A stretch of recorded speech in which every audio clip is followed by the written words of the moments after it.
let's unravel this entire so-called Delhi liquor scam in a very simple manner for your viewers. What is the Delhi liquor scam? The allegation that was made by BJP is that under the Delhi liquor policy, excise policy, private liquor businessmen opened shops in Delhi, they amassed profits, and those profits were given to a political party. They are alleging that this political party is Aam Aadmi Party. Right.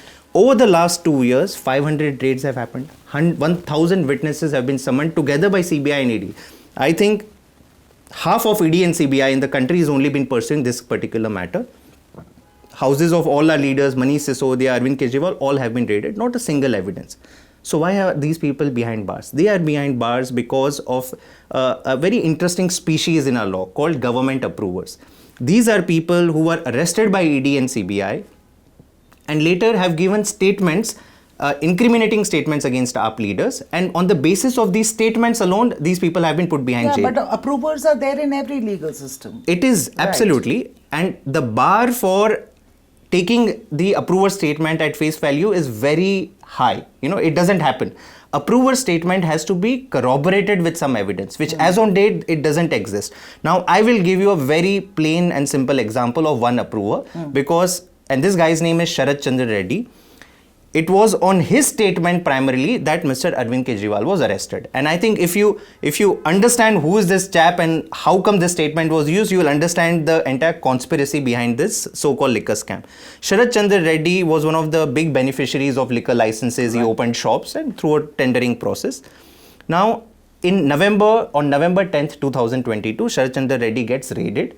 And ED raids him and asks him a question, have you met Mr. Kejriwal? He says, I do not know Mr. Kejriwal personally and I have never met him. ED says, no, I think you know him and therefore I'll arrest you. Sarath Reddy is arrested on 10th November 2022. What happens after that? And some of these facts have come to public only now. This is the money trail between Sarath Reddy and BJP. Okay? On 15th November 2022, Sarath Reddy's company, Aurobindo Pharma, gives 5 crores electoral bonds donations to the BJP. Fast forward to January, ED files a charge sheet and calls Sarath Reddy as the kingpin of the South lobby or who's engineered and who's passed all this money. In January of the same month, Sarath Reddy approaches the court and says that, look, it's been 2 months since he's still arrested. For 2 months, I've been in jail and ED is pressurizing me. They are pushing me to sign pre-dictated statement. This is all there in public record.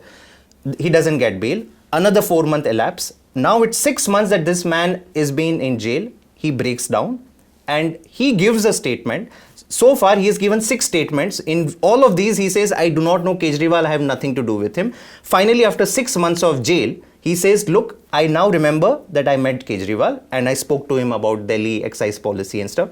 What happens? As a reward, immediately a few days after that, his bail application is not opposed. He actually goes asking for bail on a back pain. ED, the bar for medical grounds for bail is very high. He says, nahi, mere peeth mein dard hai. And ED says, nahi, iske to peeth mein dard hai, isko bail milni chahiye. And a few days after that, he becomes a government approver. What does he do? He gives an incriminating statement against Kejriwal. The story doesn't end there. A few months down the line, on 8th November 2023, on a single day, 3 companies related to Sarath Reddy give 50 crores rupees to BJP. So, total 55 crores given to BJP by the so-called kingpin of the Delhi liquor scam. After that, he was arrested. So, if you arrested, called in kingpin means he has money laundering का पैसा, right? उसके पास money laundering का पैसा है. पैसा कहाँ जाता है? BJP के account में जाता है. Just think yourself, and I'll ask your viewers that if any of this money after Sarath Reddy's arrest had reached Aam Aadmi Party, you would have jumped to the conclusion that, look, here's the money trail. But if the money trail has gone to BJP, what does it show? It shows that this entire thing is a framing exercise. On one side, through ED, BJP has tried to finish off Aam Aadmi Party, arrest all its leaders. And second, aapne vasuli kari. You run an extortion racket. You pressurized all these businessmen to extract statements, but at the same time, channel funds into your own bank account. From breaking news, detailed analysis, in-depth interviews, and explainers, follow the Times of India. Subscribe to our YouTube channel. Don't forget to like our videos and hit the bell icon to stay updated with the latest.